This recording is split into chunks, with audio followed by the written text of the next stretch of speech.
दरवर्षीप्रमाणे धर्मवीर आनंद दिघे साहेबांनी चालू केलेल्या या मलंगड यात्रेचा याही वर्षी जो आहे हा 24 तारखेला मोठ्या भव्यदिव्य स्वरूपात जी आहे ती यात्रा त्या ठिकाणी होणार आहे। त्या यात्रेमध्ये मोठ्या संख्येमध्ये भाविक जे आहेत हे त्या ठिकाणी उपस्थित राहतील। त्याच्या तयारीसाठी आज आपण ही पत्रकार परिषद या ठिकाणी घेतो आहे।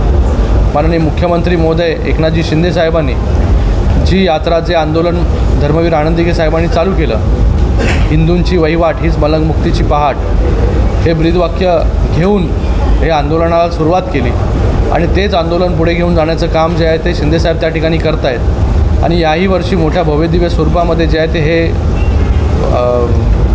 यात्रा जी आहे ही यात्रा त्या ठिकाणी पार पडेल। आपल्या माध्यमाने मी सगळ्यांना विनंती करतो, सगळ्यांना आवाहन करतो की मोठ्या संख्येमध्ये जे आहे ते आपण त्या ठिकाणी जे आहे या मलंगड यात्रेमध्ये सहभागी व्हावं। माननीय मुख्यमंत्री महोदय स्वतः जे आहेत हे यात्रेमध्ये जे आहे ते सहभागी होणार आहेत।